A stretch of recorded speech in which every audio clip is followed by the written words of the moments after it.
Assalamualaikum warahmatullahi wabarakatuh. Alhamdulillahirrabbilalamin. Assalatu wassalamu ala asyrafil anbiya'i wal mursalin sayyidina Muhammadin wa ala alihi wa ashabihi ajmain, amma ba'du. Perkenalkan, nama saya Nur Hasanah. Saya dari Makassar, Indonesia. Saya ingin sedikit bercerita tentang bagaimana saya mengenal Risalah Nur sampai saat ini. Saya kenal Risalah Nur itu dari tahun 2006. Saya ingat sekali waktu itu saya baru saja sembuh dari lumpuh dan buta. Bahkan pada saat saya lumpuh dan buta itu, di ujung keputusasaan saya itu saya pernah berikrar. Saya katakan di dalam hati saya, ya Allah, kalau kau berikan kembali penglihatan, kalau kau berikan kembali saya kemampuan untuk berjalan, maka saya berjanji, saya akan mengabdi, saya akan berkhidmah kepadamu. Itu janji saya. Itu sampai bergetar hati saya minta sama Allah. Nah, alhamdulillah Allah berikan kembali kesempatan itu. Lalu di saat saya sudah sembuh, meskipun sebelumnya saya pernah mengeluh, pernah menyalahkan Tuhan, sempat putus asa, tapi saya selalu ingat dengan ikrar saya itu. Hanya saya banyak belajar ketika sembuh itu. Saya banyak belajar, saya berpindah majelis yang satu ke majelis yang lain. Kalau ada tempat berilmu, tempat untuk belajar, saya datang waktu itu. Dan sayangnya seiring berjalannya waktu saya belajar itu, karena tidak adanya guru yang membimbing, juga tidak adanya tempat yang fokus, karena saya berpindah-pindah tempat tadi, ini bukannya menambah keimanan saya, tapi malah membuat saya jadi kehilangan arah menurut saya waktu itu. Dan alhamdulillah saya sangat bersyukur sekali, karunia Allah benar-benar datang pada saya waktu itu. Saya diperkenalkan dengan Risalah Nur. Jadi Allah mengirim Risalah Nur itu kepada saya. Waktu itu buku yang saya dapatkan adalah Al-Maktubat. Lalu saya baca bukunya, saya terus baca sampai pada kalimat yang berbunyi, kamu boleh mengatakan manhaj atau pendapat kamu benar, tapi kamu tidak boleh mengatakan manhaj atau pendapat kamu, hanya manhaj atau pendapat kamu saja yang benar. Nah, dari sini saya berpikir, wah, pengarang buku ini kalau dia menulis seperti ini berarti dia tidak fokus kepada perbedaan, tidak fokus kepada kesalahan yang lain gitu. Akhirnya saya terus baca buku ini. Lalu saya menggali, saya mencoba membacanya dari awal sampai akhir, dan akhirnya saya menikmati meskipun banyak hal yang tidak saya pahami tentunya. Buku selanjutnya yang saya dapatkan adalah Risalah Bala, teman-teman. Jadi pada saat saya baca Risalah Bala itu, saya merasa bahwa buku ini ditujukan kepada saya. Saya merasa bahwa, wah, seakan-akan buku ini itu ditulis untuk saya. Semua yang ada di dalam sana itu bagaikan nasihat untuk saya ketika saya sakit. Bahkan saya katakan, andai buku ini saya dapatkan ketika saya sakit, mungkin saya akan menikmati rasa sakit, ya, atau menikmati kehidupan saya pada saat sakit. Saya tidak akan mengucapkan keluhan, tidak akan menyalahkan Tuhan, tidak akan merasakan keputusasaan. Bahkan mungkin saya akan berterima kasih kepada Allah. Makanya saya katakan bahwa betapa Risalah Nur ini sangat berarti untuk saya. Risalah Nur itu mengubah paradigma saya. Jadi yang mungkin awalnya saya berpikir betapa ujian yang Allah berikan itu menyakitkan gitu kan. Tapi atau mungkin saya katakan itu adalah musibah yang besar untuk saya. Tapi ternyata saat ini ketika saya sudah membaca Risalah Nur, buku demi buku saya selesaikan, saya ambil satu kesimpulan bahwasanya ternyata ujian yang Allah berikan dahulu, sakit yang Allah berikan dahulu itu bukan musibah untuk saya, tapi hadiah. Andai tidak ada itu, maka saya tidak akan mengucapkan ikrar. Kalau saya tidak mengucapkan ikrar, maka saya tidak akan belajar, dan saya tidak akan menemukan Risalah Nur ini yang ternyata banyak membantu kehidupan saya gitu. Risalah Nur sangat berarti, dia banyak berpengaruh terhadap setiap keputusan yang saya ambil dalam kehidupan saya, itu menurut saya. Risalah Nur juga membantu saya untuk menundukkan ego, ya kan? Lalu Risalah Nur juga mengajarkan saya tentang betapa besar kekuasaan Allah di alam semesta ini, ya kan? Semua kita bisa melihat alam semesta ini. Kita bisa melihat pemandangan yang indah di muka bumi ini. Semuanya bisa melihat. Tapi tidak semua orang bisa tidak semua orang mampu membaca setiap kreasi yang Allah berikan. Dari alam semesta, dari ciptaannya. Tidak semua orang mampu melakukan itu. Tapi Risalah Nur membantu kita untuk memahaminya. Jadi Risalah Nur itu ibarat katanya, kalau Al-Quran adalah suratnya Allah untuk manusia, maka Risalah Nur itu menerjemahkan apa isi surat itu untuk manusia yang tidak paham. Ya, termasuk seperti saya yang tidak memahaminya. Dan alhamdulillah Risalah Nur benar-benar banyak membantu saya semakin bersyukur gitu kan, menjaga hubungan dengan Allah dan menjaga hubungan dengan sesama manusia. Saya ingat sekali sebelum saya membaca Risalah Nur itu, untuk kayak hewan, semut, lalat, nyamuk, dan hewan-hewan yang lainnya itu tidak saya anggap apa-apa, tidak dilihat oleh saya gitu. Dia hanya berlalu. Tapi ketika saya baca Risalah Nur, saya melihat betapa luar biasanya Allah menciptakan mereka. Ya. Betapa itu merupakan pelajaran yang paling penting, bahwasanya Allah itu tidak menciptakan sesuatu kalau tidak ada manfaatnya. Atau singkatnya, tidak ada satupun di muka bumi ini yang Allah ciptakan tanpa hikmah dan manfaat. Ya, kita pasti mengetahui semua itu. Tapi Risalah Nur memperlihatkan itu dengan sangat jelas. Ketika kita mungkin seenak hati membunuh semut, ya, tidak menganggap mereka adalah sebagai makhluk, tapi melihatnya sebagai hewan yang mengganggu. Tapi Ustaz Said Nursi mengajarkan kita, jangan dibunuh mereka. Kenapa? Mereka ini adalah cleaning service-nya Allah, ya kan? Mereka lah yang menunjukkan bahwa Allah itu Maha Suci, Al-Qudus. Masya Allah, betapa luar biasa. Bukan hanya itu, masih banyak lagi penjelasan Ustaz Said Nursi yang luar biasa, dan itu berpengaruh, sangat berpengaruh dalam kehidupan kita. Termasuk ketika dulu mungkin kalau saya lagi nelpon, saya suka cabut-cabut tanaman, atau karena keindahannya bunga maka saya cabut lalu saya nikmati keindahan itu.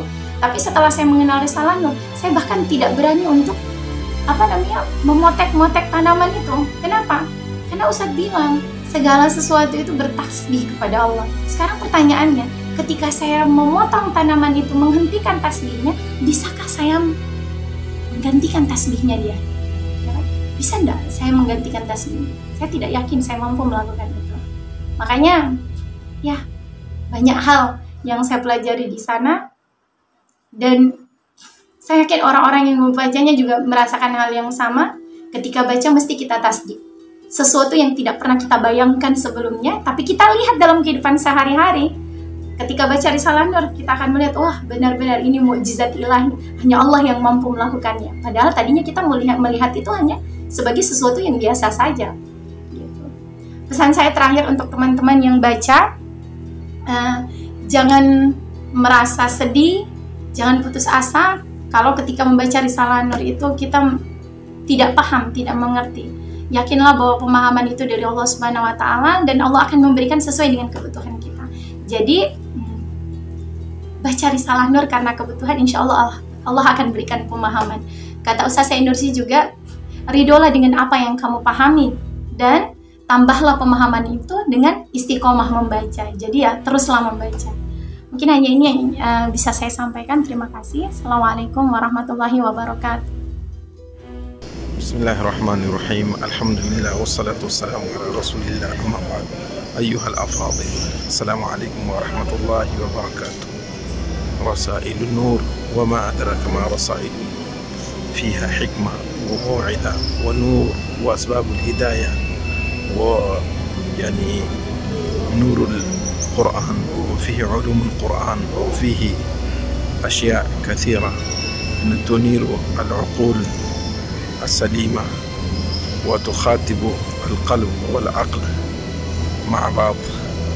فقد قرأها ملايين من الناس وترجم إلى اللغات عديدة واستفاد منها.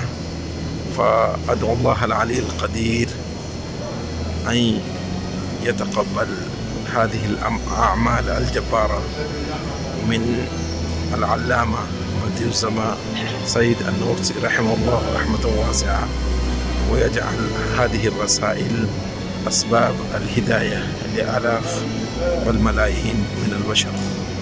الله يجزيهم خيرا، وربي يجزي كل من قام بنشر هذه الرسالة وتوزيعها ونشر معرفتها في العالم في لغات عديدة، فالله يجزيهم خيرا في هذه الدنيا والآخرة. وكذلك أنا أدعو الله العلي القدير أن يبارك في حياة رئيس مؤسسة الثقافة اسطنبول للثقافة والعلوم فضيلة الشيخ سعيد يوجا، وكل الذين قائمون في هذه المؤسسة ويعملون في هذه المؤسسة، فالله يجزيهم خيرا ويبارك في حياتهم ويتقبل جهودهم ويجزيهم خيرا في هذه الدنيا والآخرة. والسلام عليكم ورحمة الله وبركاته. Allahumma rizqna hafzal mursalin wa ilhama anbiya'i wa fahmal awliya'i bi karamika ya akramal akramin wa bi rahmatika ya arhamar rahimin.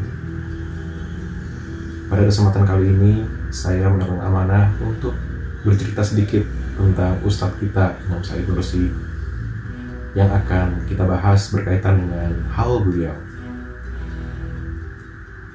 Saya akan sharing sedikit pengalaman saya, bagaimana saya berkenalan dengan Risalah Nur, bagaimana pendapat saya mengenai imam kita Ustadz Said Nursi, dan bagaimana Risalah Nur mengubah bukan hanya cara saya hidup, tapi juga bagaimana saya melihat segala sesuatu di dunia ini. Saya ingin bercerita sedikit tentang diri saya. Nama saya Muhammad Ali Ramdhani Santoso. Saya mengaji Risalah Nur sendiri itu sudah lama sebenarnya, sejak tahun 2014. Dan pada tahun 2012, alhamdulillah Allah berikan jalan untuk berkenalan dengan Ustadz Hasbisen dan dengan Risalah Nur Indonesia. Dan kita alhamdulillah juga rutin mengadakan kajian di Jarsani Ciputat. Disitulah perkenalan saya semakin mendalam dengan Risalah Nur dan bisa punya saudara-saudara tua Nur, bukan hanya dari Indonesia tapi juga dari seluruh dunia. Pada tahun 2014, seorang sahabat membawakan saya kitab yang berjudul Risalah Nur dalam bahasa Inggris. Sahabat saya ini berkuliah dan bekerja di Turki. Di situ saya menerima Risalah Nur, yang buku pertama yang saya baca adalah The Words atau kalimat terjemahannya. Di buku itu saya benar-benar menyadari dan pelajari bagaimana sih tauhid dan bagaimana melihat tauhid dan adanya Tuhan dari sisi logika dan filosofis. Risalah Nur membawa kita untuk mengenal Tuhan, untuk mengenal Allah Subhanahu wa Ta'ala, bukan hanya dari sudut pandang sesuatu yang bersifat doktriner, tapi juga melalui olah pikir dan olah rasa, sehingga kita bisa merasakan keyakinan yang mendalam tentang Allah Subhanahu wa Ta'ala. Dan dari Risalah Nur juga saya bisa melihat segala sesuatu sebagai bukti dari pancaran asma dan nama Allah Subhanahu wa Ta'ala. Saya sebagai seorang financial controller, saya berkarir di perusahaan asing, dan di situ saya menjumpai teman-teman dari berbagai macam bangsa, mulai dari Amerika, India, Jepang, Cina, dan kawan-kawannya. Dan mereka semua adalah orang-orang yang tidak memiliki agama atau ateis. Pada saat kita sedang menjalani makan siang atau menjalani after hours, makan malam dan sebagainya, diskusi-diskusi tentang teologi dan ketuhanan seringkali mereka lontarkan. Dan mereka memaksakan sudut pandang ateis kepada kita dalam diskusi seperti itu, atau bukan memaksakan, mungkin mempertanyakan mengapa kita harus berislam dan mengapa kita harus komit dengan ajaran Islam. Alhamdulillah berkat pertolongan Allah melalui Risalah Nur, saya bisa menjawab pertanyaan-pertanyaan mereka dengan baik dan bisa juga memberikan suatu pemahaman tentang Tuhan kepada mereka. Sampai-sampai beberapa dari antara mereka mengatakan bahwa mereka tadinya ateis, tidak percaya Tuhan, tapi mereka berubah menjadi agnostik atau meyakini bahwa ada suatu kekuatan yang luar biasa di luar sana, tapi tidak percaya pada agama. Dari sisi ini, saya sangat mengagumi Imam Said Nursi.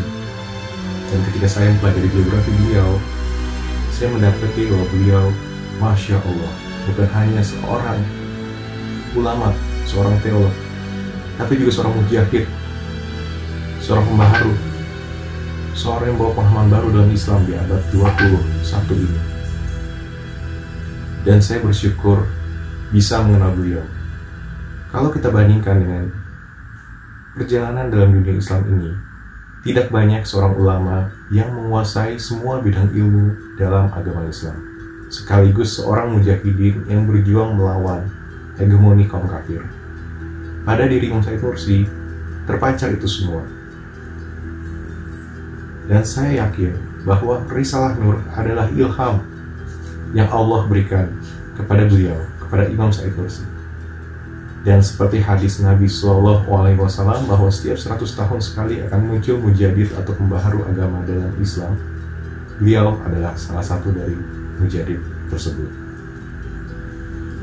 Dan dengan membaca Risalah Nur, berinteraksi dengan kawan-kawan Thulabun Nur, mempelajari bagaimana mereka berakhlak, bersikap, berbicara, dan berpikir, hal itu mengubah seluruh hidup saya. Bagi saya sekarang, ketika saya melihat alam semesta ini, mulai dari hal-hal kecil seperti pekerjaan dan seperti kehidupan rumah tangga, kehidupan sosial, saya bisa melihat bagaimana adanya pancaran asma wa sifat Allah di balik itu semua.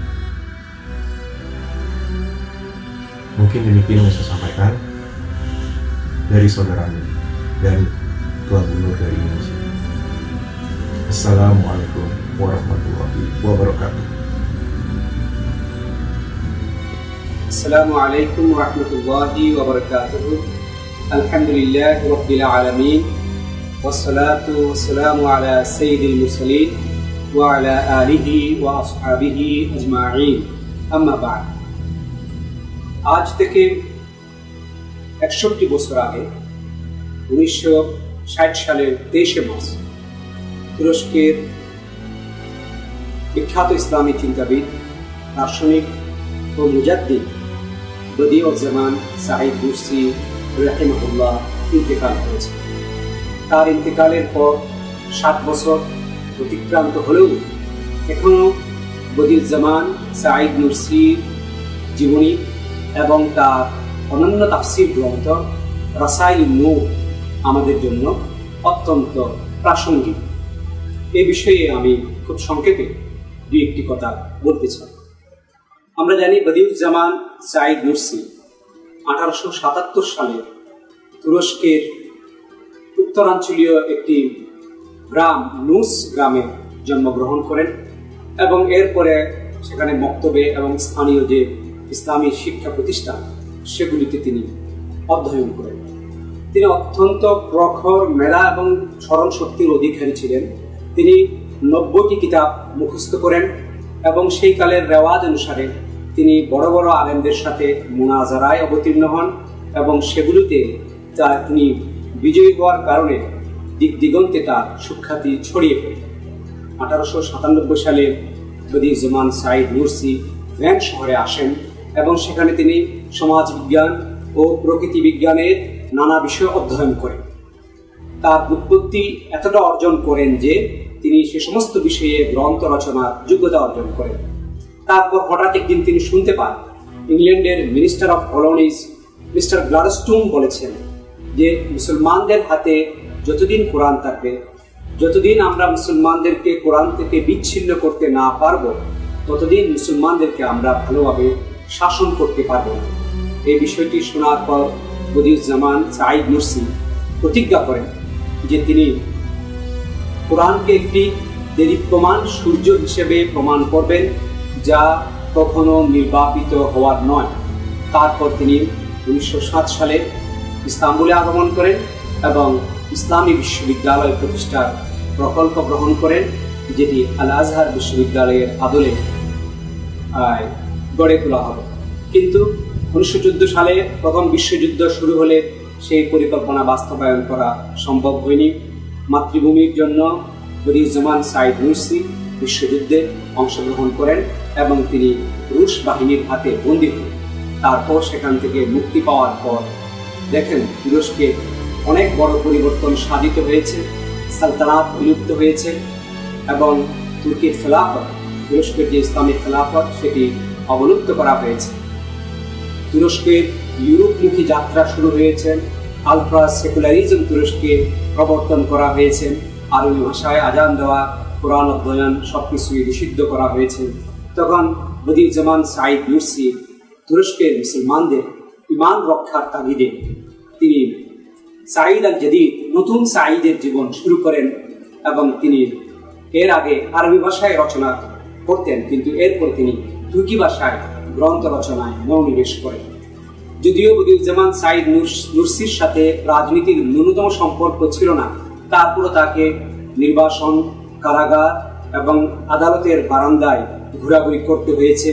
এরই মাঝে তিনি রচনা করেন তার অনন্য সাধারণ তাফসীর গ্রন্থ রাসাইলুন নূর।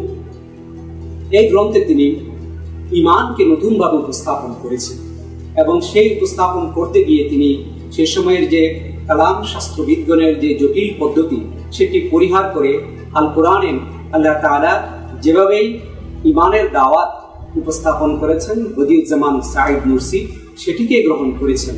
তিনি মানুষের চারপাশে যে প্রকৃতি আল্লাহর অস্তিত্বের সাক্ষ্য দেয়, তৌহিদের সাক্ষ্য দেয়, সেদিকে মানুষের দৃষ্টি বারবার আকর্ষণ করেছেন। এই জন্য তিনি একটি পদ্ধতি অবলম্বন করেছেন। তিনি প্রতিটি বস্তুর দুটি অর্থ নির্ধারণ করেছেন। একটি বলেছেন তিনি নমিনাল মিনিং বা নামমাত্র অর্থ। যেমন একটি ফুল হচ্ছে এমন একটি বস্তু যার রং আছে এবং সুগন্ধ আছে, এটি হলো এর নমিনাল মিনিং। কিন্তু তিনি এর থেকে আরেকটি ইন্ডিকেটিভ মিনিং বের করেছেন সকল বস্তুর, যার মাধ্যমে তিনি স্রষ্টার প্রতি ইঙ্গিত করেছেন। এই যে একটি ফুল যার একটি সুগন্ধ আছে, যার একটি রং আছে, তার একটি উৎস আছে, সেটি একটি গাছকে নির্দেশ করে, যে গাছ একটি জঙ্গলকে নির্দেশ করে এবং যে জঙ্গল তার একজন স্রষ্টা, মহাশক্তিমান স্রষ্টার দিকে ইঙ্গিত করে।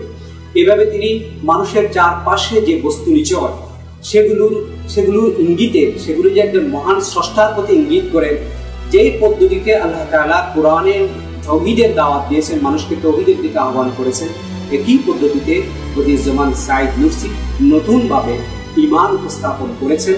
কারণ সে সময় একটি সংশয়বাদী মুসলিম তরুণ গোষ্ঠীর সৃষ্টি হয়েছিল, সেই পরিকল্পনা করা হয়েছিল তার জবাব দেওয়ার জন্য, তুরস্কের মানুষের ঈমান রক্ষা করার জন্য তিনি সেই পরিকল্পনা গ্রহণ করেন এবং রিইমানাইজেশন বলা হয়, এই জন্য তার এই আন্দোলনকে রিইমানাইজেশনের মাধ্যমে তিনি নতুনভাবে ঈমানের দাওয়াত উপস্থাপন করেছেন। বদিউজ্জামান সাঈদ নুরসির এই গ্রন্থে রাসাইলুন নূরে আরো অনেক বিষয়ে, সমসাময়িক আরো অনেক বিষয়ে তিনি আলোকপাত করেছেন। মুসলমানদের যে সমস্ত সমস্যায় বর্তমান মুসলমানরা নিমজ্জিত, তাদের মধ্যে অনেক বিভেদ, হানাহানি, তাদের দারিদ্র্য, কুসংস্কার, এই সকল বিষয় তিনি অ্যাড্রেস করেছেন। কিন্তু এই গ্রন্থে তিনি সবচেয়ে বেশি গুরুত্ব দিয়েছেন ঈমানকে নতুনভাবে উপস্থাপন করা। এই জন্য এই গ্রন্থটি এখন মুসলিম অমুসলিম নির্বিশেষে সবার জন্যই পাঠ্য। অমুসলিমরা বর্তমানে আমরা যেটা দেখতে পারি, পশ্চিমা জগতে তাদের সবচেয়ে বড় সংকট হলো বিশ্বাসের সংকট। বদিউজ্জামান সাঈদ নুরসির রাসাইলুন নূর তাদের সামনে সে বিশ্বাস উপস্থাপন করে।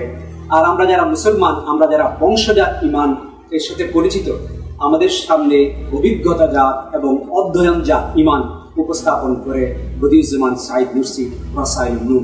তাই তার ইন্তিকালের 60 বছর পরেও এখনো আমাদের জন্য বদিউজ্জামান সাঈদ নুরসির জীবনী এবং তার অনন্য তাফসীর গ্রন্থ রাসাইলুন নূর এখনো আমাদের জন্য প্রাসঙ্গিক এবং অধ্যয়নের উপযুক্ত।